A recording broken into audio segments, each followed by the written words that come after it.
Good morning friends, welcome back to my channel. আবার একটা নতুন ভিডিওতে সবাইকে অনেক অনেক ওয়েলকাম জানাচ্ছি। আশা করছি তোমরা সবাই খুব ভালো আছো, সুস্থ আছো। আমরাও মোটামুটি ভালো আছি। আজকে নতুন একটা ভিডিও, আর কি কি দেখাবো, কি করব কিছুই জানি না। আর যেরকম ভাবে করতে থাকবো সেটাই, মানে যা করতে থাকবো সেটাই তোমাদের সাথে শেয়ার করবো। কোনো রকম কোনো প্ল্যানিং নেই। তো দেখো, এখন ফার্স্টে হচ্ছে, এখন বাজে 11টা। এখন একটু আগেই বাজারে গেছিলাম, বাজার থেকে কিছু জিনিস এনেছি। তবে সবচেয়ে একটা খুব ভালো ইন্টারেস্টিং জিনিস এনেছি, যেটা আমি ফার্স্ট টাইম দেখলাম। তোমরা দেখেছো কিনা আমি জানি না, যদি কেউ দেখে থাকো আমাকে জানিও। একটা শাক, এটা এই শাকটার নাম কি একটা বললো জানি না, কিন্তু এই শাকটা খুব উপকারী, এটা আমি জানি। শাকনো না কি একটা শাক বললো এটা। যাই হোক, এটা একটা শাক, লোটে শাক, মিষ্টি কুমড়ো। কুমড়োটা খুব ভালো হয়েছে, কুমড়োটা দারুণ দেখতে, এটা দেখেই মনে হচ্ছে খুব মিষ্টি হবে। মিষ্টি কুমড়ো, গাজর, এটা হলো গিয়ে কাঁচা লঙ্কা, আর পটল।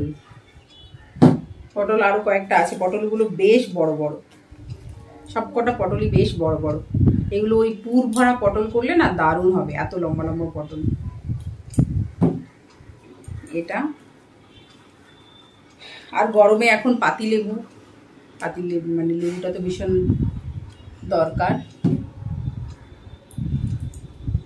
আর লাস্ট ওই জিনিসটা দেখাচ্ছি, এই দেখো। এটা কি কেউ বুঝতে পারছো তোমরা? কেউ জানো? কেউ কি বলো তো এটা? সেটাই তো, এটা হচ্ছে কাঁকরোল। তোমরা কেউ দেখেছো এত বড় কাঁকরোল? দেখো,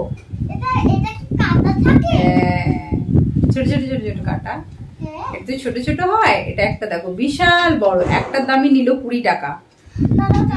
বললো একই রকম টেস্ট হয়, কিন্তু এটা অনেক বড়, আমি কোনোদিন দেখিনি, এই ফার্স্ট টাইম দেখলাম। এদিকটা সরে আসো,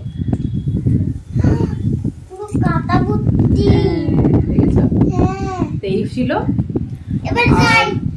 এবার আমি যাচ্ছি পড়াশোনা করতে। হ্যাঁ, তুমি যাও। আর অবশ্যই তোমরা জানিও যে কে কে এত বড় কাঁকরোল দেখেছো। চলো, সবজিগুলো সব গুছিয়ে আগে রেখে নিই ফ্রিজে।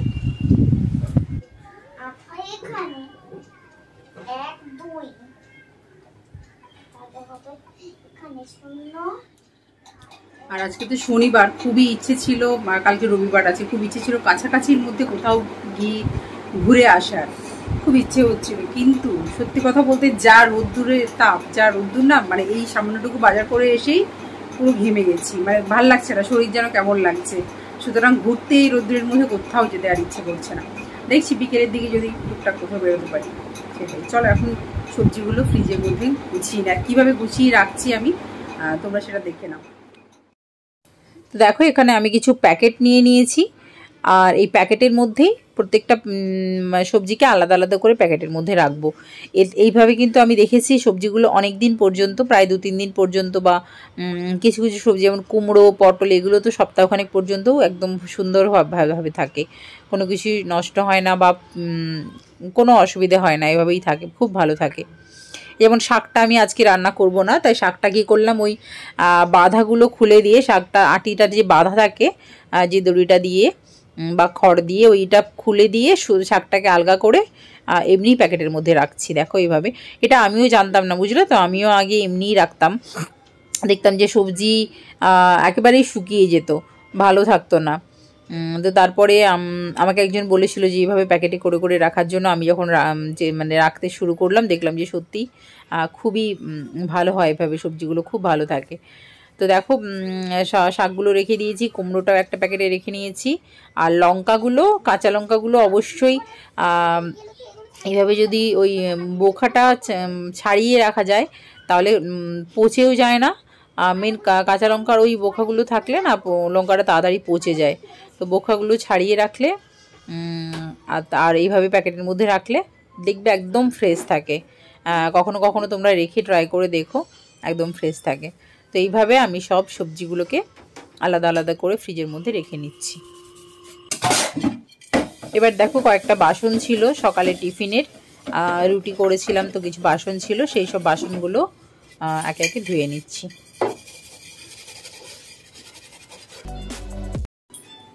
তো তোমরা হয়তো ভাবছো যে এরকম ভাবে কেন রান্নাটা করলাম, মানে তেল ছাড়া, শুধু সেদ্ধ, নুন হলুদ আর কিছু গোটা মশলা দিয়ে।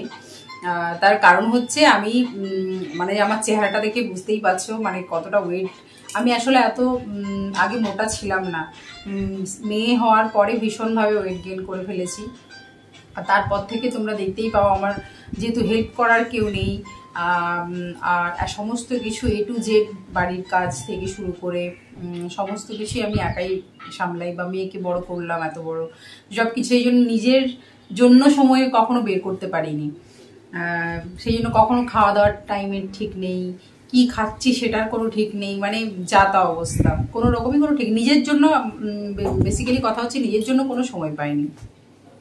তো সেই জন্য ওয়েটটা আরও এত বেশি গেইন করে ফেলেছি। তো লাস্ট 2 সপ্তাহ আগে আমি একটা যোগা সেন্টারে ভর্তি হয়েছি, মেনলি মেয়েকেও সেখানে দিয়েছি ব্যায়ামের জন্য, আর আমি নিজেও সেখানে গিয়ে স্টার্ট করেছি যোগা ক্লাস। তো সেখান থেকে কিছু ডায়েট চার্ট তো দেবেই, ওরা ফলো করতে বলেছে।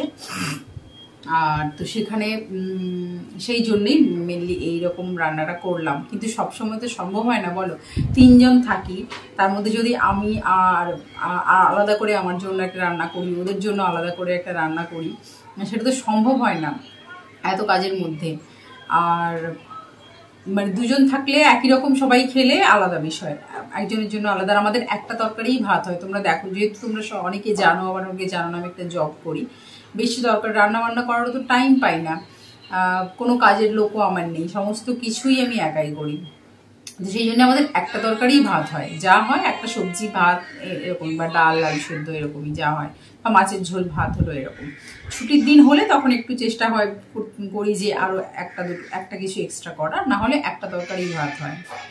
তো সেই কারণে আলাদা করে করা সম্ভব হয় না কখনো। এখন এবার যেহেতু একটা জায়গাতে গেছি, তাই ভর্তি হয়েছি, তাই যে যতটা পারছি চেষ্টা করছি তাদের রুলস অনুযায়ী ডায়েট চার্টটা ফলো করার। আর আমি 100% শিওর আমি সবসময় কখনোই করতে পারবো না, কখনো কখনো হয়তো এরকমভাবে কেক খাওয়ার দাওয়ার করতে পারবো, সবসময় কখনোই সম্ভব হবে না। তো তোমরা জানিও আমাকে। ব্যাস, আজকের ভিডিওটা এখানেই আমি এন্ড করবো, এবার আমরা খাওয়া দাওয়া করবো। তো তোমরা জানিও কেমন লাগলো আজকের ভিডিওটা। আর কেউ যদি জানতে চাও আমার ডায়েট চার্টটা সম্বন্ধে, কি কি ওখান থেকে দিয়েছে যোগা সেন্টার থেকে, তাহলে আমাকে কমেন্ট করে জানিও কমেন্ট বক্সে। আমি নেক্সট ভিডিওতে আমি বলে দেবো তোমাদের কি কি ডায়েট চার্ট ফলো করতে বলেছে আমাকে। তো যাই হোক, তো এই ছিল আজকের ভিডিও। কেমন লাগলো জানিও। আর যদি ভালো লাগে অবশ্যই প্লিজ প্লিজ লাইক করে দিও। তোমরা অনেকেই ভিডিও দেখো বাট লাইক করো না, প্লিজ তোমাদেরকে রিকোয়েস্ট করবো, যারা ভিডিওগুলো দেখো একটা লাইক করে দিও। একটু কমেন্ট করে জানিও কেমন লাগছে ভিডিওগুলো, কেমন হচ্ছে, একটু কমেন্ট করো, তাহলে আমিও আর পরবর্তী ভিডিওগুলো বানানোর উৎসাহ পাই। আর অবশ্যই যারা নতুন আসছো, যারা নতুন দেখছো আমার চ্যানেলে, নতুন ভিজিট করছো, প্লিজ ভালো লাগলে অবশ্যই ভিডিওটা দেখে তারপরে সাবস্ক্রাইব করো, নাহলে কিন্তু সেগুলো থাকে না। অবশ্যই দেখে তারপরে সাবস্ক্রাইব করো, আর অবশ্যই নোটিফিকেশান বেল আইকনটাকে অল করে নিও, যাতে সমস্ত আপডেটসগুলো পরবর্তী ভিডিওর ঝটপট তোমরা পেয়ে যাও। ঠিক আছে, তো চলো আজকের ভিডিওটা এখানে শেষ করছি। দেখা হবে আবার একটা পরবর্তী ভিডিওতে অন্য কিছু নিয়ে। সবাই খুব ভালো থেকো, সুস্থ থেকো, টাটা, বাই বাই।